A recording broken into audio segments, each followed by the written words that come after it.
എല്ലാവർക്കും നമസ്കാരം. ഇന്നിവിടെ ഞാനൊരു കൂന്തൽ ഫ്രൈയുടെ ഒരു റെസിപ്പിയാണ് നിങ്ങൾക്ക് പറഞ്ഞു തരാൻ പോകുന്നത്. അപ്പം നമുക്ക് അതിന് എന്തൊക്കെ ഇൻഗ്രീഡിയൻസ് വേണമെന്ന് ഞാനിപ്പോൾ നിങ്ങൾക്ക് പറഞ്ഞു തരാം. വളരെ ടേസ്റ്റിയാണ്, നമുക്കിത് പെട്ടെന്ന് തന്നെ റെഡിയാക്കാനും പറ്റും. അപ്പം നമുക്ക് എങ്ങനെ കൂന്തൽ ഫ്രൈ ചെയ്യുന്നതെന്ന് നിങ്ങൾക്ക് ഞാൻ കാണിച്ചു തരാം. ഇവിടെ കൂന്തൽ ഞാൻ ചെറിയ പീസായിട്ട് കട്ട് ചെയ്ത് ക്ലീൻ ചെയ്ത് വെച്ചിട്ടുണ്ട്.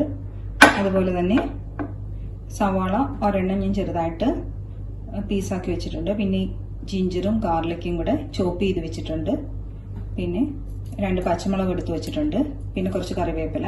അപ്പം നമുക്ക് ആദ്യം തന്നെ കൂന്തലൊന്ന് ഇതിൽ പൊടികളിട്ട് മാഗ്നേറ്റ് ചെയ്യണം. അപ്പം അതിനുവേണ്ടി നമുക്ക് പൊടികൾ ഇതിലോട്ട് ആഡ് ചെയ്യാം. 20 മിനിറ്റ്സ് ആയിട്ടുണ്ട്. അപ്പം നമ്മുടെ കണവയിൽ നന്നായിട്ട് നമ്മൾ ചേർത്ത മസാലയൊക്കെ പിടിച്ചിട്ടുണ്ട്. അപ്പം നമുക്കിനി അത് ഫ്രൈ ചെയ്യാൻ വേണ്ടി ഒരു പാൻ വെച്ചിട്ടുണ്ട്. അപ്പോൾ പാൻ ചൂടാകുമ്പോൾ നമുക്ക് ഇതിലോട്ട് ഞാനിവിടെ കോക്കനട്ട് ഓയിലാണ് ഒഴിക്കുന്നത്. അപ്പോൾ നമുക്ക് ഫ്രൈ ചെയ്യാൻ ആവശ്യമായിട്ടുള്ള കോക്കനട്ട് ഓയിൽ നമുക്ക് ഇതിലോട്ട് ഒഴിച്ചു കൊടുക്കാം. ഞാനിവിടെ ഇപ്പോൾ ഒരു 2 ടേബിൾ സ്പൂൺ ഓയിൽ ഒഴിച്ചു കൊടുത്തിട്ടുണ്ട്. അപ്പം ഓയിൽ ചൂടാകുമ്പോൾ വേണം നമുക്ക് ഇതിലോട്ട് കണവ ഇട്ട് കൊടുക്കാൻ. അപ്പം നമുക്ക് ഓയിൽ ചൂടാവുന്നവരൊന്ന് വെയിറ്റ് ചെയ്യാം. ഓയിൽ ഏകദേശം ചൂടായിട്ടുണ്ട്.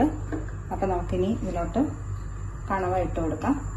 അപ്പോൾ എപ്പോഴും ശ്രദ്ധിക്കേണ്ടത് ഈ കണവ ഇട്ട് കൊടുക്കുമ്പോൾ നമ്മൾ സൂക്ഷിച്ചോണം, ഇത് പെട്ടെന്ന് തന്നെ പൊട്ടിത്തെറിക്കും. അപ്പം നമ്മൾ കണവ റെഡിയാക്കി എടുക്കുമ്പോൾ അടച്ചു വെച്ചിട്ട് വേണം ഇത് റെഡിയാക്കി എടുക്കാൻ.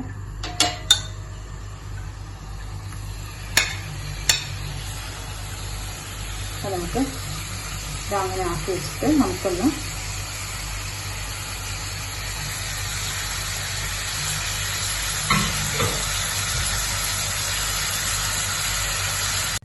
ഇടയ്ക്ക് നമ്മളൊന്ന് തുറന്ന് നോക്കണം.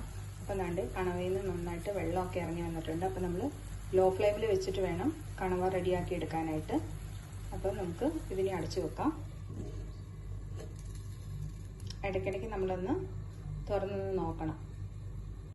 കണവ ഇവിടെ ഹാഫ് കുക്ക്ഡ് ആയിട്ടുണ്ട്. അപ്പം നമ്മൾ എടുത്തു വെച്ചിരിക്കുന്ന സവാളയും ജിഞ്ചറും ഗാർലിക്കും എല്ലാം ഇതിലോട്ട് ആഡ് ചെയ്ത് കൊടുക്കാം. നമുക്ക്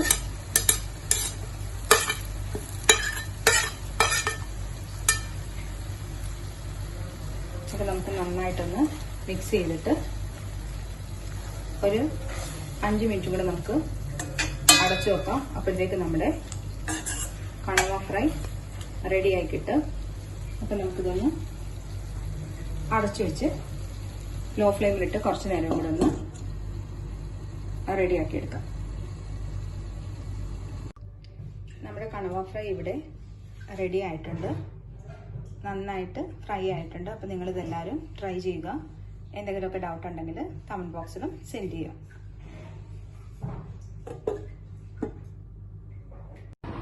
നമ്മുടെ കണവ ഫ്രൈ ഇവിടെ റെഡി ആയിട്ടുണ്ട്.